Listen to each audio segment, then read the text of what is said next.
I'm going to cook pork pineapple juice with pineapple chunk. It's very delicious with tomato, bell peppers, and some of ingredient and banana ketchup. So thank you so much for watching. Follow pa more, likes, and leave comment.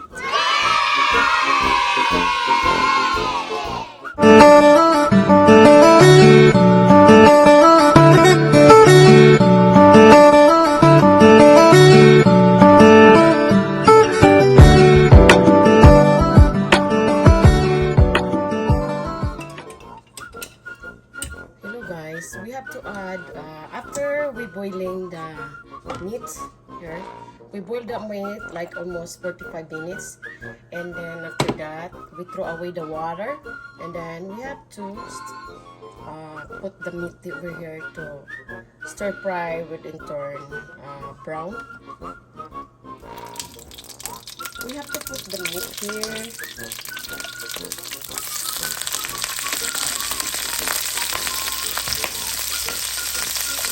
So we're gonna preferably the turn brown. But if it's already cooked, there's something that is pork.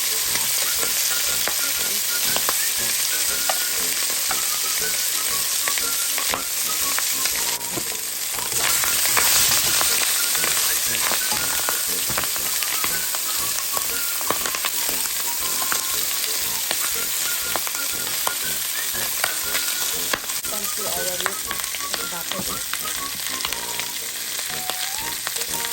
You can see the butter is already melted, so we have to put the 1/2 onions. Butter is cooked, and then we have to add the garlic, like 5 pieces of small size of garlic, cloves, fresh. So we have to stir it until our garlic and onion is turned like light brown. Then after that, I just available the cherries, so I add cherry tomatoes, any kind of cherries or tomato you have. You have to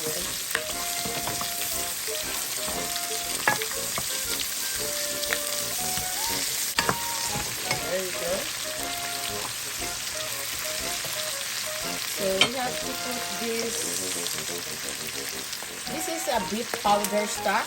Ang lagay, this is for putting the soup.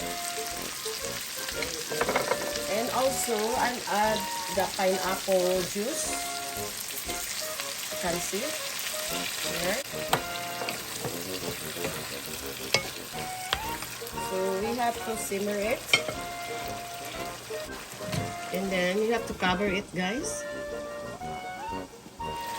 So we have to put the banana ketchup or whatever tomato sauce you have available. So we have to add all the water, a little bit of water. So if you have to potato and carrots, you can add if you want, or banana.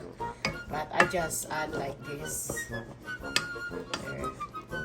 A little bit of soy sauce. There. Little bit of fish sauce. There. And the pineapple chunk. Sarap. So I add the pineapple chunk and also the pineapple juice, no? And 2 tablespoons of sugar. If you have brown sugar, then you can add brown sugar. So we have to add this more ketchup.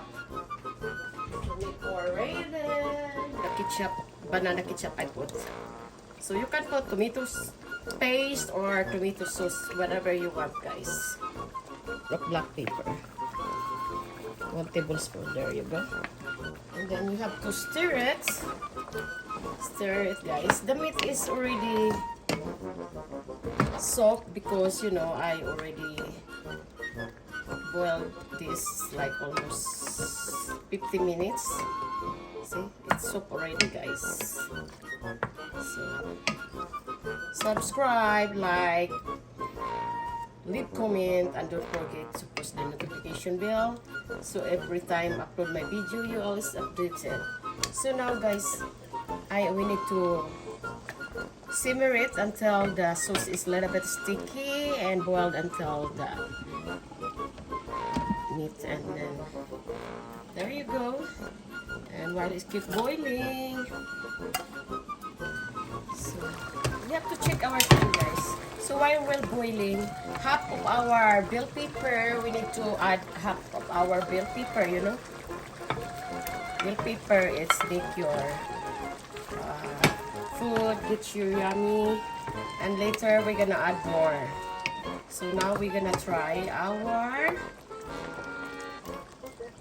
pininyahang baboy na may pineapple juice. Yeah. Pininyahang baboy. Try na natin, guys. So yummy. Sarap. Very delicious, guys. Look at this. As you can see, it's really good and very tasty in our. We're gonna simmer it more before we put the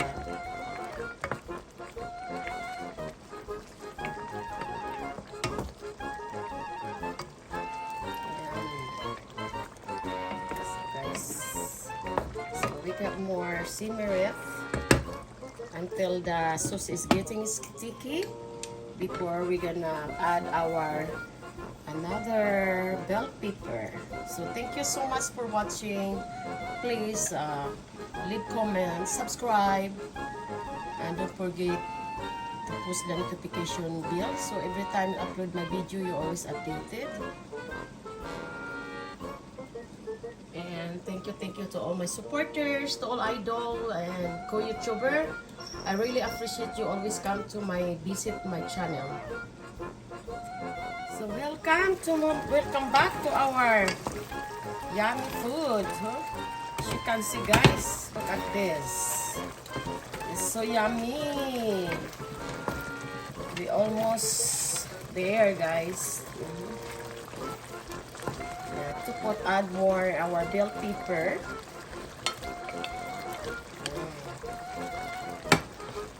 Pininyahang baboy, guys. Pork with pineapple juice and also pineapple chunk. So now we have to put simmer more and a little bit sticky, and soon it's gonna get ready to serve. Hello guys, the pineapple pork is ready to serve. It's so yummy.